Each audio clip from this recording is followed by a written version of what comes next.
Praise the Lord. இயேசு கிறிஸ்துவின் இனிதான நாமத்தினாலே இந்த மறைவான மன்னா என்கிற நிகழ்ச்சிக்கு நேராக உங்கள் யாவரையும் அன்போடு வாழ்த்தி வரவேற்கிறேன். இன்றைய தியானத்துக்காக நாம் எடுத்துக்கொள்கிற வேத பகுதி ஏசாயா 40வது அதிகாரம் 31வது வசனம். கர்த்தருக்கு காத்திருக்கிறவர்களோ புதுபலன் அடைந்து கழுகுகளைப் போல செட்டைகளை அடித்து எழும்புவார்கள்.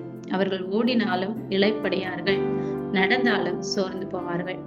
நமது ஜெபங்களுக்கு உடனே பதில் கிடைக்காத போது நாம் சோர்ந்து போகிறோம். எனக்கு பிரியமானவர்களே, தேவன் நம்மை புறக்கணித்து விட்டார் என்றெல்லாம் நாம் எண்ணுகிறோம். ஒரு செடி நாம் விதைத்த உடனே அது வளர்வதற்கு சிறிது காலம் தேவைப்படுகிறது. அதே போல அந்த செடியில பூத்து அது ஒரு கனியாக மாறுவதற்கும் சில நாட்கள் தேவைப்படுகிறது. நம்முடைய வாழ்க்கையும் அப்படிதான்.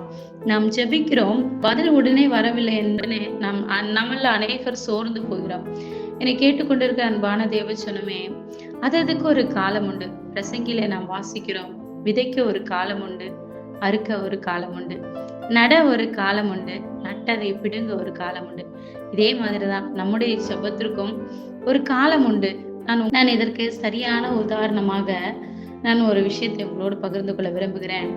ஒருவன் தன் தோட்டத்திலே ஒரு பேம்பூ ட்ரீ விதையை விதைத்தான். அது கொஞ்ச நாள் ஆனது. அவன் தினமும் அதற்கு தண்ணீர் ஊற்றி கொண்டிருந்தான். அது நாட்கள் போக போக அதுல எந்த ஒரு மாற்றமுமே இல்லை. அக்கம் பக்கத்துல இருக்கிறவங்க எல்லாம் கேட்டாங்க, நீ என்ன வெறும் தரையில தண்ணீர் ஊற்றுகிறாய் என்று. அப்பொழுது அவன் சொன்னான், இல்ல, நான் இங்கே மூங்கில் மரத்தை நான் விதைத்து இருக்கிறேன் அப்படின்னு சொன்னான். சரின்னு சொல்லி இவங்க டெய்லியும் தண்ணி ஊத்துறது போறவங்க வரவங்க எல்லாம் பார்த்து கொண்டே போனாங்க. ஒரு வருடங்கள் ஆனது. ஆளாளுக்கு பார்த்தாங்க, அவனை கேள்வி கேட்க ஆரம்பித்தார்கள். எந்த மாற்றமும் இல்லை. 2வது வருடம் ஆனது. அப்ப எல்லாரும் அவனை கிண்டல் செய்ய ஆரம்பித்தார்கள். 2 வருஷமா தண்ணி ஊத்துறான், எந்த ஒரு மாற்றமே இல்லை என்று சொல்லி 2 வருடம் கழிந்தது. 3வது வருடமும் உருண்டோடினது. அவனுக்குள்ளே அவன் இருதயத்துல ஒரு சந்தேகம் வந்தது, இது நடக்குமா, ஏன் இவ்வளவு நாள் ஆகுது அப்படின்னு சொல்லி. இருந்தாலும் நான் என் முயற்சியை கைவிட போதில்லை, நான் எவ்வளவு நாள் வேணாலும் நான் இதை பராமரிப்பேன் அப்படின்னு சொல்லி 3வது வருடமும் அப்படியே ஓடினது. 4வது வருடமும் ஓடினது. 5வது வருடமும் ஆனது. எல்லாரும் அவனை ஒரு மாதிரியா பார்க்க ஆரம்பித்தார்கள். இவனுக்கு ஏதோ ஆகிவிட்டது என்றெல்லாம் நினைத்தார்கள். எனக்கு பிரியமானவர்களே, அவன் பொறுமையாக அந்த 5வது வருட வரைக்கும், அது முடியும் வரைக்கும் தண்ணீர் ஊற்றிக்கொண்டே இருந்தான். 5வது வருடத்தின் கடைசியில அதுல இருந்து சிறியதான ஒரு துளிர் வந்தது. அப்போ அவனுக்கு ரொம்ப சந்தோஷம். நான் இத்தனை ஆண்டுகள், கிட்டத்தட்ட 5 வருடங்களாக நான் இதுக்கு தண்ணீர் ஊற்றினது அது வீணாய் போகவில்லை அப்படின்னு சொல்லி ரொம்ப சந்தோஷப்பட்டான். அப்ப யார் யாரெல்லாம் இவனை கிண்டல் பண்ணாங்களோ அவங்களெல்லாம் கூப்பிட்டு காமித்தான். உடனே இன்னும் கொஞ்ச நாட்கள் அதை தொடர்ந்து பராமரிக்க ஆரம்பித்தான். 5 வருடங்களா எந்த மாற்றமுமே இல்லாத ஒரு மரம் 6 மாதத்துல கிட்டத்தட்ட 80 அடி உயரத்தை அது எட்டினது. பிரியமானவர்களே, பெரிய ஆச்சரியம். அவனிடத்துல அக்கம் பக்கத்துல இருக்கிறவங்க கேட்டார்கள், இத்தனை வருடங்களாய் 5 வருடங்களாய் நீ கிட்டத்தட்ட 5 வருடங்களாய் இதை பராமரிக்கிறாய், ஆனா எந்த ஒரு அசைவுமே இல்லை. இந்த 6 மாதத்துக்குள்ள எப்படி இவ்வளவு உயரம் வளர்ந்தது?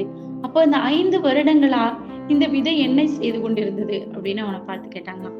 பிரியமானவர்களே, அவன் சொன்னானா, இந்த 5 வருடங்களா இந்த விதை மேல வர்றதுக்கு முன்னாடி தன்னுடைய வேர்களை மண்ணுக்கு அடியில அது உறுதிப்படுத்தி கொண்டிருந்தது. நிறைய வேர்கள் மண்ணுக்கு அடியில ரொம்ப ஸ்ட்ராங் ஆனனால இந்த 6 மாதத்துக்குள்ள இந்த மரம் மேலே இவ்வளவு பெரிதாய் வளர்ந்தது என்று சொன்னானா.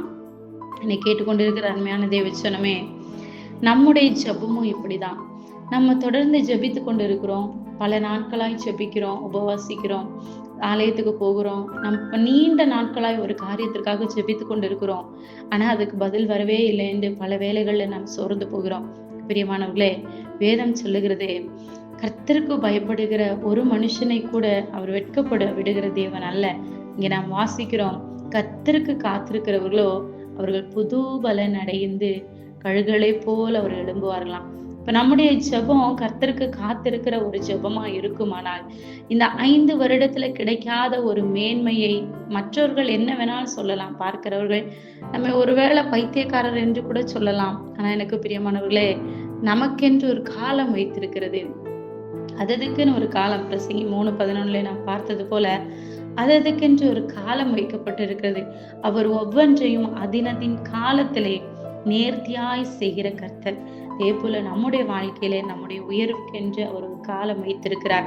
யாக்கோபு 5:7 வாசிக்கிறோம், பயிரிடுகிறவன் பூமியின் விலையேற பெற்ற பலனை அடைய வேண்டி அவன் முன்மாறியும் பின்மாறியும் வருமளவும் நீடிய பொறுமையோடு காத்திருக்கிறான். நம்முடைய வாழ்க்கையில கர்த்தர் நம்மளை உயர்த்த வேண்டுமானால் நாமும் நீடிய பொறுமையோடு காத்திருக்கும் பொழுது கர்த்தர் நமக்கென்று குறித்த அந்த நேரம் வரும்பொழுது இந்த பேம்பூ ட்ரீயை நாம் பார்த்தது போல திடீரென்று குறிப்பிட்ட நாட்கள் கர்த்தர் நமக்கென்று வைத்திருக்கிற அந்த நாள் வரும்போது நாமே எதிர்பார்க்காத அளவுக்கு திடீரென்று நம்முடைய வாழ்க்கையில ஒரு பெரிய மாற்றம் வரும். அப்படியே தோசையை திருப்பி போடுவது போல நம்முடைய வாழ்க்கை அப்படியே சடனா மாறி போகும். அதனால சோர்ந்து போகாம கர்த்தருக்கு காத்திருங்க. நம்முடைய வாழ்க்கையில முன்மாறியும் பின்மாறியும் அவர் வர பண்ணுகிற கர்த்தர். அதனால விசுவாசத்தோடு அந்த நாள் எப்போ வேணாலும் இருக்கலாம்.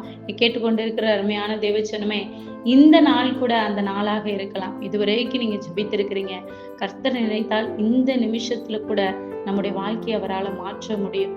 அந்த சராசரங்களே சிருஷ்டித்தவர் நினைத்தால் எப்பொழுது வேணாலும் நம்ம வாழ்க்கை மாறும். ஒருவேளை நாளைக்கு நமக்கு ஆசீர்வாதம் வர வேண்டிய நாளா இருக்கும்.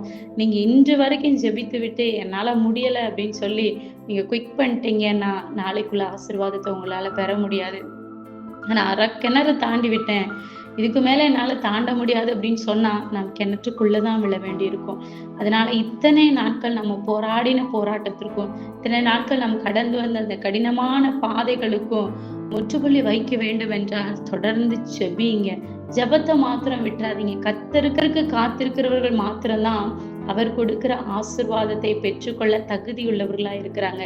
அதனால என்னை கேட்டுக்கொண்டு இருக்கிற அருமையான தேவச்சனமே, இதுவரைக்கும் காத்திருந்துட்டீங்க. உங்களுக்கென்று குறித்த நாள் ஒன்று கர்த்தர் வைத்திருக்கிறார். அந்த நாள் வரும்பொழுது நீங்கள் எதிர்பாராத அளவுக்கு அவர் உங்களை உயர்த்த வல்லவராக இருக்கிறார். அப்படியே கண்களை முடிச்சு ஜெபிக்கலாம். எங்களை அதிகமாய் நேசிக்கிற அன்பின் பரிசுத்த பரலோக பிதாவே, இந்த வார்த்தைகளை கேட்டுக்கொண்டிருக்கிற ஒவ்வொரு பிள்ளைகளுக்காய் ஜெபிக்கிறோம். ஆண்டவரே, மூங்கில் மரத்தை போல ஆண்டவரே இவர்களுடைய ஜெபம் பல நாட்களா, பல மாதங்களா, பல ஆண்டுகளாய் ஆண்டவரே தடை பண்ணப்பட்டு இருக்குமானால் இயேசுவே இந்த வேளையில நான் ஜெபிக்கிறேன். இயேசு கிறிஸ்துவின் நாமத்தினால இப்பொழுதே அவர்களுடைய தடைகள் உடைக்கப்பட்டு ஆண்டவரே ஒரு மூங்கில் எழும்புவது போல இவர்களுடைய வாழ்க்கையில ஒரு பெரிய மாற்றம் உண்டாகட்டும். இந்த நாள்ல கர்த்தர் அற்புதத்தை செய்வீராக. இந்த வார்த்தைகளை கேட்டுக்கொண்டிருக்கிற வாழ்க்கையில கர்த்தர் ஒரு பெரிய விடுதலை கொடுத்து ஆண்டவரே இதுவரைக்கும் அவங்க எதிர்பார்த்திருக்கிற காரியத்திலே கர்த்தர் ஒரு மகா பெரிய அற்புதத்தை கர்த்தர் செய்யும்படியாய் ஜெபிக்கிறேன். ஆசீர்வதிங்க, கிருபையாய் நடத்துங்க, சாட்சிகளோடு நிறுத்துங்க. இயேசு கிறிஸ்துவின் நாமத்தில் உங்களை வாழ்த்தி ஆசீர்வதித்து ஜெபிக்கிறேன். ஜெப நல்ல ஜீவனுள்ள நல்ல பிதாவே, ஆமென். May God bless you.